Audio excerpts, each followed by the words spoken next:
दोस्तों नमस्कार, ये है मार्गदर्शन फॉर सिविल सर्विसेज। मैं अनुराग चौधरी। दोस्तों सामान्य अध्ययन वस्तुनिष्ठ प्रश्न संग्रह श्रृंखला के अंतर्गत आज की वीडियो में हम चालू करेंगे एनसीईआरटी आधारित भारतीय संविधान एवं राज्य व्यवस्था के महत्वपूर्ण प्रश्नों का भाग 9, जिसमें आज की वीडियो में हम न्यायपालिका से संबंधित महत्वपूर्ण प्रश्नों को चालू करेंगे। ये प्रश्न आपके आगामी परीक्षाओं के सामान्य ज्ञान और सामान्य अध्ययन के राज्य व्यवस्था खंड के साथ साथ अध्यापक भर्ती परीक्षाओं जैसे TGT, PGT, LT grade, JIC प्रवक्ता, गवर्नमेंट डिग्री कॉलेज, उच्चतर शिक्षा असिस्टेंट प्रोफेसर और नेट जेआरएफ राजनीति विज्ञान के लिए बहुत ही उपयोगी हैं। तो आइए शुरू करते हैं आज का वीडियो। भारतीय राज्य व्यवस्था के अंतर्गत न्यायपालिका का महत्वपूर्ण चैप्टर।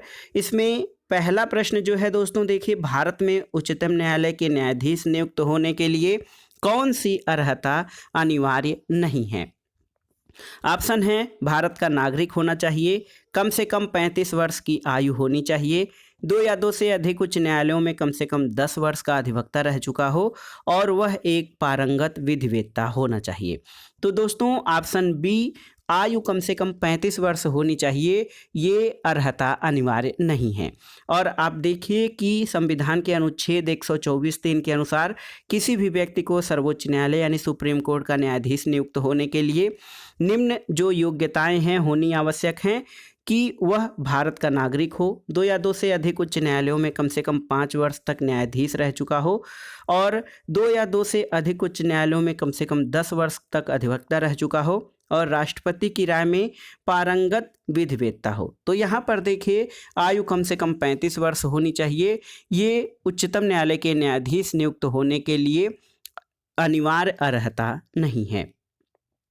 अगला प्रश्न है दोस्तों, सर्वोच्च न्यायालय के न्यायाधीशों के वेतन और भत्ते किस पर भारित किए जाते हैं? तो उत्तर है भारत की संचित निधि पर।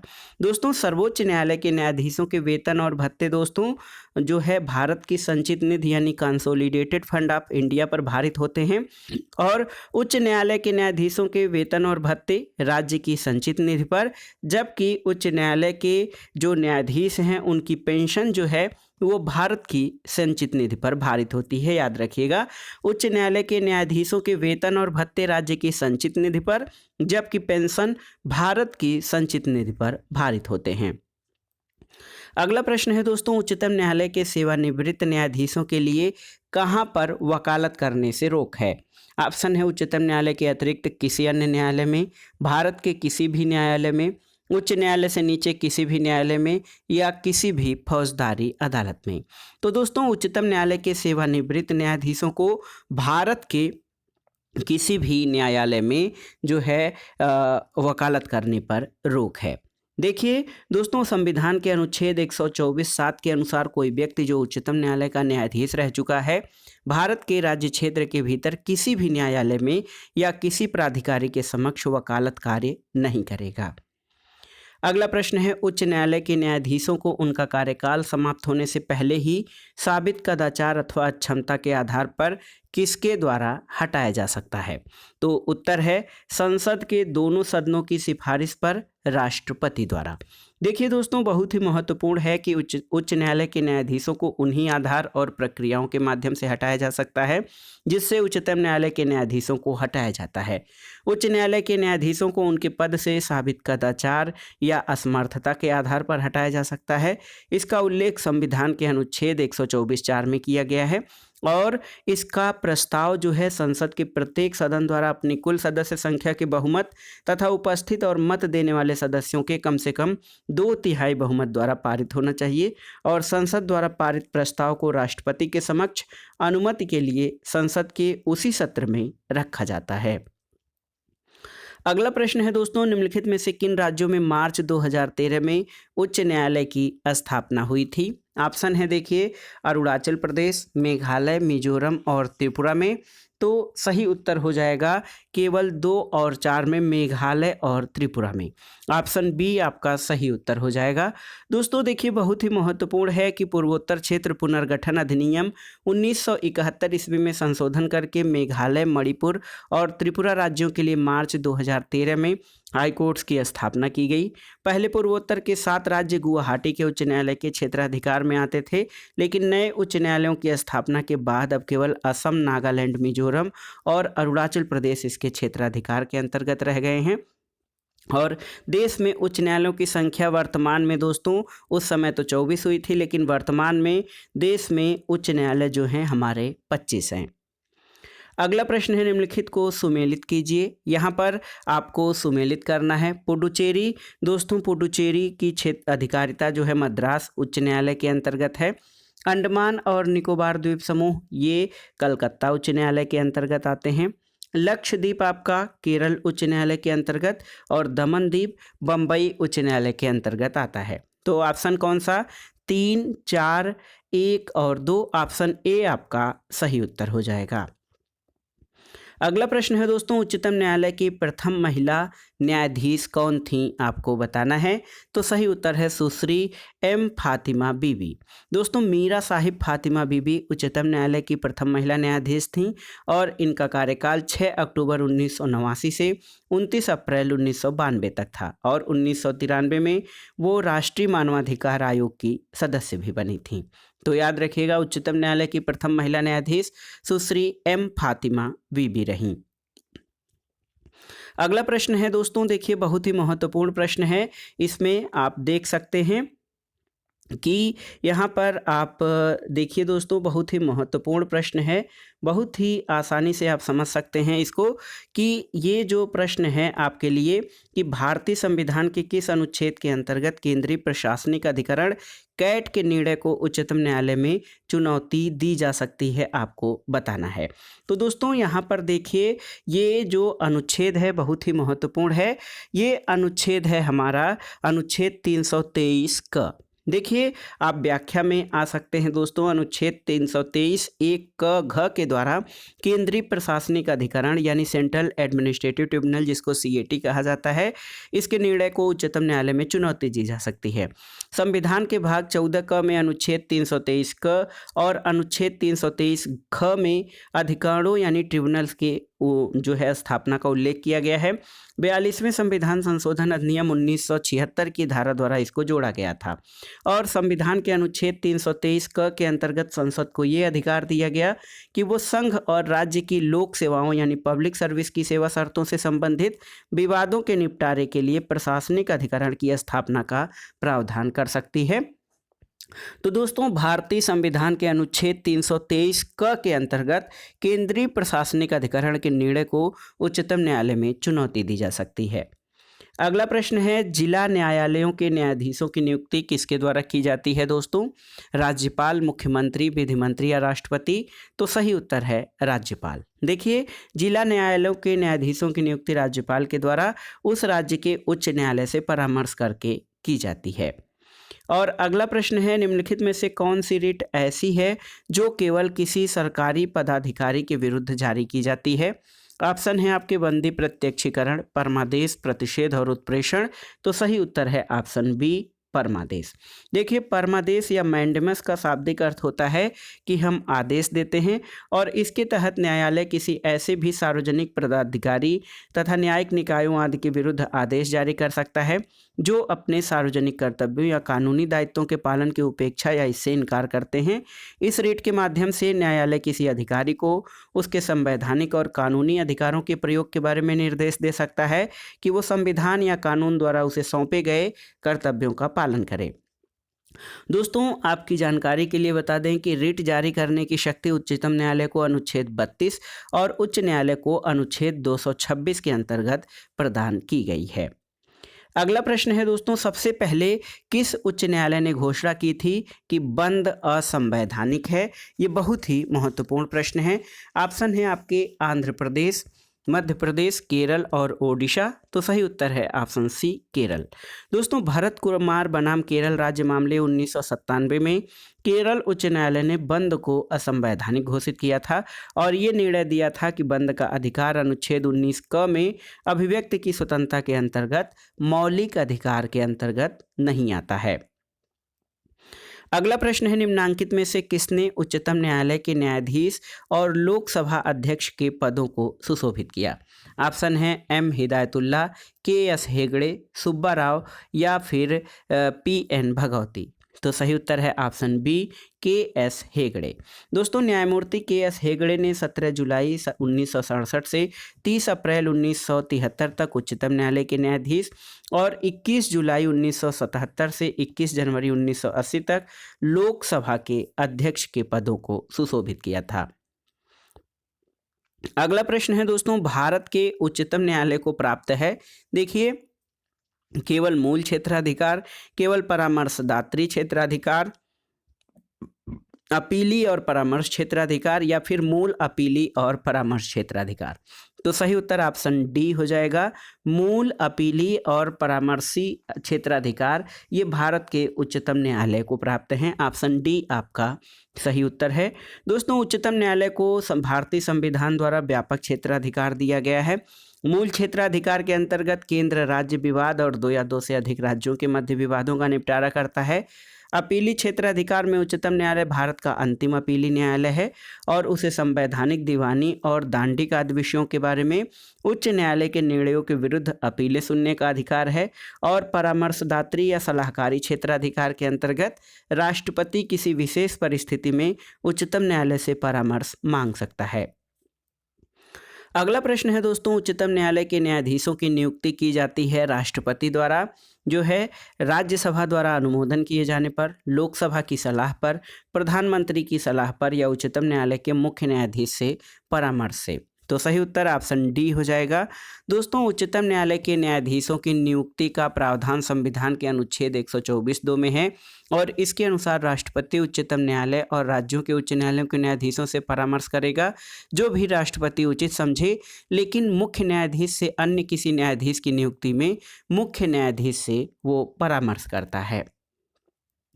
अगला प्रश्न है दोस्तों, भारत का सर्वोच्च न्यायालय एक अभिलेख न्यायालय है, इसका अर्थ क्या होता है? अभिलेख न्यायालय यानी कोर्ट ऑफ रिकॉर्ड। तो दोस्तों देखिए, सर्वोच्च न्यायालय अभिलेख न्यायालय है, इसका अर्थ होता है कि सर्वोच्च न्यायालय द्वारा दिए गए सभी निर्णय अभिलेख के रूप में रखे जाते हैं, जो अन्य न्यायालयों पर भी बाध्यकारी यानी नज़ीर के तौर पर प्रस्तुत किए जाते हैं। और भारतीय संविधान के अनुच्छेद 129 के अनुसार उच्चतम न्यायालय एक अभिलेख न्यायालय होगा। अगला प्रश्न है, देखिए, भारत के सर्वोच्च न्यायालय के कार्यवाहक मुख्य न्यायाधीश की नियुक्ति कौन करता है? ऑप्शन है भारत का मुख्य न्यायाधीश, प्रधानमंत्री, राष्ट्रपति या विधि मंत्री। तो सही उत्तर है ऑप्शन सी, राष्ट्रपति। दोस्तों संविधान के अनुच्छेद 126 के अनुसार जब मुख्य न्यायाधीश का पद रिक्त हो या मुख्य न्यायाधीश अनुपस्थिति या किसी अन्य कारण से अपने कर्तव्यों का पालन करने में असमर्थ हो, तो राष्ट्रपति उच्चतम न्यायालय के अन्य न्यायाधीशों में से किसी को भी एक्टिंग चीफ जस्टिस नियुक्त कर सकता है। अगला प्रश्न है दोस्तों, उच्चतम न्यायालय के न्यायाधीशों की संख्या में वृद्धि करने की शक्ति किसके पास है? ऑप्शन है आपके प्रधानमंत्री, राष्ट्रपति, संसद या फिर विधि मंत्रालय। तो सही उत्तर है उच्चतम न्यायालय की न्यायाधीशों की संख्या में वृद्धि करने का अधिकार संसद के पास है।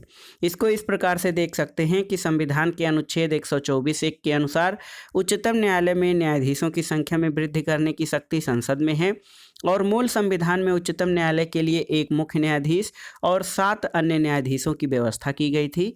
वर्तमान में उच्चतम न्यायालय में मुख्य न्यायाधीश सहित कुल न्यायाधीशों की संख्या दोस्तों 31 है। अगला प्रश्न है, उच्चतम न्यायालय में संविधान के निर्वचन यानी व्याख्या से संबंधित मामले की सुनवाई करने के लिए न्यायाधीशों की संख्या कितनी होनी चाहिए? ऑप्शन है 10, 9, 7 या 5। तो सही उत्तर है ऑप्शन डी, 5 न्यायाधीश। दोस्तों संविधान के अनुच्छेद 145(3) के अंतर्गत संविधान के निर्वचन यानी इंटरप्रिटेशन से संबंधित किसी मामले की सुनवाई कम से कम 5 न्यायाधीशों की संविधान पीठ द्वारा की जाएगी और अनुच्छेद 145(1) के अनुसार संसद द्वारा बनाई गई किसी विधि के उपबंधों के अधीन रहते हुए उच्चतम न्यायालय समय समय पर राष्ट्रपति के अनुमोदन से न्यायालय की पद्धति और प्रक्रिया को विनियमन करने के लिए नियम बना सकती है। अगला प्रश्न है, संविधान का कौन सा अनुच्छेद उच्चतम न्यायालय को उसके द्वारा दिए गए निर्णय अथवा आदेश के पुनर्विलोकन के लिए अधिकृत कर सकता है, यानी जुडिशियल रिव्यू। देखिए, जुडिशियल रिव्यू न्यायिक पुनरावलोकन ये अमेरिकी संविधान से लिया गया है और भारतीय संविधान के अनुच्छेद 137 के अनुसार उच्चतम न्यायालय को अपने निर्णयों या आदेशों के पुनर्विलोकन का अधिकार दिया गया है। अगला प्रश्न है दोस्तों, उच्चतम न्यायालय द्वारा आज तक की दूसरी संविधान पीठ किस केस में बनी थी? ऑप्शन है गोलकनाथ केस में, मिनर्वा मिल्स केस में, बैंकों के राष्ट्रीयकरण केस में, या इनमें से कोई नहीं। तो सही उत्तर है गोलकनाथ केस में। दोस्तों, गोलकनाथ बनाम पंजाब राज्य मामला 1967 में 11 न्यायाधीशों की संविधान पीठ बनाई गई थी, जो उच्चतम न्यायालय की दूसरी सबसे बड़ी संविधान पीठ थी। जबकि सबसे बड़ी 13 न्यायाधीशों की संविधान पीठ केशवानंद भारती बनाम केरल राज्य मामले 1973 ईस्वी में बनाई गई थी। अगला प्रश्न है, उच्चतम न्यायालय में मामलों की सुनवाई नई दिल्ली में करता है, किंतु किसी अन्य स्थान पर भी सुनवाई कर सकता है। ऑप्शन है राष्ट्रपति के अनुमोदन से, देखिए, और उच्चतम न्यायालय के न्यायाधीशों के बहुमत से, संसद के अनुमोदन से, या राज्य विधानसभा के अनुरोध पर। तो सही उत्तर है उच्चतम न्यायालय मामलों की सुनवाई वैसे तो नई दिल्ली में करता है, लेकिन राष्ट्रपति के अनुमोदन से वो किसी अन्य स्थान पर भी, दिल्ली के अतिरिक्त किसी अन्य स्थान पर भी सर्वोच्च न्यायालय की बैठक संबंधी निर्णय ले सकता है। अगला प्रश्न है दोस्तों, केंद्र और राज्यों के मध्य होने वाले विवादों का निर्णय करने की शक्ति उच्चतम न्यायालय के किस क्षेत्राधिकार के अंतर्गत आता है? तो ये केंद्र और राज्यों के मध्य विवाद का निर्णय करने की शक्ति उच्चतम न्यायालय के मूल क्षेत्राधिकार या प्रारंभिक क्षेत्राधिकार के अंतर्गत आता है। और अनुच्छेद 131 में वर्णित किया गया है कि केंद्र राज्य के मध्य विवाद, दो या दो से अधिक राज्यों के मध्य विवाद, राष्ट्रपति या उपराष्ट्रपति के चुनाव संबंधी विवाद और मौलिक अधिकार संबंधी विवाद, ये प्रारंभिक या मूल क्षेत्राधिकार में शामिल हैं।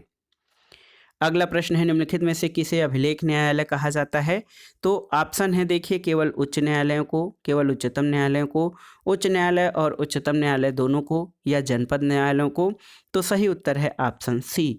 दोस्तों, अभिलेख न्यायालय या कोर्ट ऑफ रिकॉर्ड का उपबंध संविधान के अनुच्छेद 129 में उच्चतम न्यायालय और अनुच्छेद 215 के अंतर्गत उच्च न्यायालय को प्रदान किया गया है। अगला प्रश्न है दोस्तों, जनहित याचिका यानी पब्लिक इंटरेस्ट लिटिगेशन, जनहित याचिकाओं की शुरुआत किसके द्वारा की गई थी? आपको बताना है। संसदीय एक्ट के द्वारा, संविधान संशोधन के द्वारा, न्यायिक पहल के द्वारा, उपर्युक्त में से कोई नहीं। तो सही उत्तर हो जाएगा दोस्तों न्यायिक पहल के द्वारा भारत में जनहित याचिका यानी PIL की शुरुआत हुई थी।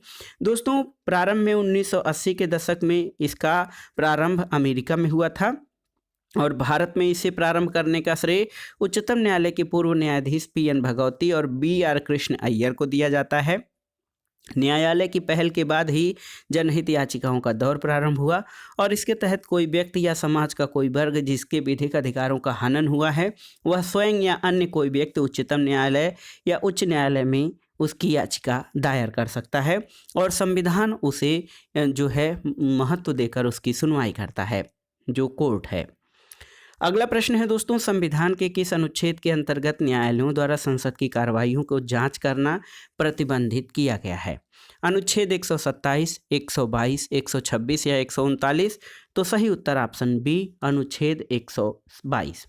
दोस्तों, संविधान के अनुच्छेद 122 के अनुसार न्यायालयों द्वारा संसद की कार्रवाइयों की जांच न किए जाने का प्रावधान किया गया है। अगला प्रश्न है, न्यायिक पुनर्विलोकन प्रचलित है केवल भारत में? देखिए, न्यायिक पुनर्विलोकन की व्यवस्था केवल भारत में प्रचलित है, केवल अमेरिका में, केवल ब्रिटेन में, भारत और अमेरिका दोनों में? तो सही उत्तर है भारत और अमेरिका दोनों में जुडिशियल रिव्यू का प्रावधान है।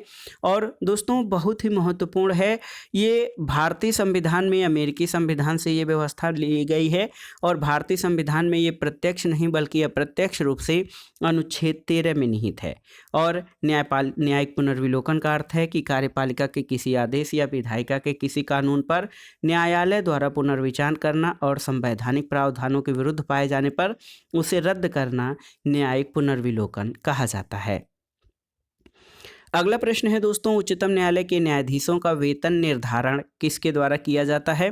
तो उत्तर है संसद द्वारा। देखिए, संविधान के अनुच्छेद 125(1) के अनुसार उच्चतम न्यायालय के न्यायाधीशों को ऐसे वेतन दिए जाएंगे जो संसद विधि द्वारा निर्धारित करती है। अगला प्रश्न है, विधायी शक्तियों की संघीय सूची में सम्मिलित किसी विषय के संबंध में भारत के उच्चतम न्यायालय के क्षेत्राधिकार को बढ़ाने का अधिकार दिया गया है? किसको? भारत के राष्ट्रपति को, भारत के मुख्य न्यायमूर्ति को, संसद को या विधि एवं न्याय मंत्रालय को? तो सही उत्तर ऑप्शन सी हो जाएगा, संसद को। दोस्तों, संविधान के अनुच्छेद 138(1) के अनुसार विधायी शक्तियों यानी लेजिस्लेटिव पावर की संघीय सूची में सम्मिलित किसी विषय के संबंध में भारत के उच्चतम न्यायालय के क्षेत्राधिकार को बढ़ाने का अधिकार संसद को दिया गया है। अगला प्रश्न है, निम्न में से कौन सी एक याचिका अधीनस्थ न्यायालयों की कार्य पद्धति का परीक्षण करती है? अधिकार परीक्षा, परमादेश, उत्प्रेषण या बंदी प्रत्यक्षीकरण? तो सही उत्तर है ऑप्शन सी, उत्प्रेषण। उत्प्रेषण या प्रोहिबिशन और प्रतिषेध दोनों रिटें अधीनस्थ न्यायालयों के विरुद्ध जारी की जाती हैं। प्रतिषेध रिट कार्रवाई के दौरान कार्रवाई को रोकने और उत्प्रेषण रिट कार्रवाई की समाप्ति या निर्णय को रद्द करने के लिए जारी की जाती है। अगला प्रश्न है दोस्तों, देखिए बहुत ही महत्वपूर्ण है। संविधान के अंतर्गत उच्चतम न्यायालय से विधि के प्रश्न पर सलाह लेने का अधिकार किसे है? ऑप्शन है राष्ट्रपति को, किसी भी उच्च न्यायालय को, प्रधानमंत्री को या उपरोक्त सभी को। तो सही उत्तर है ऑप्शन ए, राष्ट्रपति को। दोस्तों, उच्चतम न्यायालय से विधि के प्रश्न पर सलाह लेने का अधिकार राष्ट्रपति को है और संविधान के अनुच्छेद 143 के अनुसार राष्ट्रपति किसी विषय पर उच्चतम न्यायालय से सलाह मांग सकता है। न्यायालय सलाह देने के लिए बाध्य नहीं है, किंतु यदि मांगी गई सलाह का संबंध संविधान के लागू यानी 26 जनवरी 1950 होने से पूर्व किसी विषय से है तो सलाह देना अनिवार्य है, परंतु राष्ट्रपति इस सलाह को मानने के लिए बाध्य नहीं है। अगला प्रश्न और इस प्रैक्टिस सेट का आखिरी प्रश्न है कि भारत में न्यायिक सक्रियता यानी जुडिशियल एक्टिविज्म का संबंध है। देखिए, प्रतिबद्ध न्यायपालिका से, जनहित याचिका से, न्यायिक पुनर्विलोकन से या न्यायिक स्वतंत्रता से। तो सही उत्तर है ऑप्शन बी, जनहित याचिका से। भारत में न्यायिक सक्रियता का संबंध जनहित याचिका से है और न्यायिक सक्रियता का अर्थ होता है कि जब न्यायपालिका अपनी न्यायिक भूमिका से आगे बढ़कर कार्यपालिका या विधायिका की भूमिका में हस्तक्षेप करने लगे तो इसे न्यायिक सक्रियता कहा जाता है। दोस्तों, भारत में न्यायिक सक्रियता का स्रोत संविधान नहीं बल्कि इसका संबंध PIL यानी जनहित याचिकाओं से है।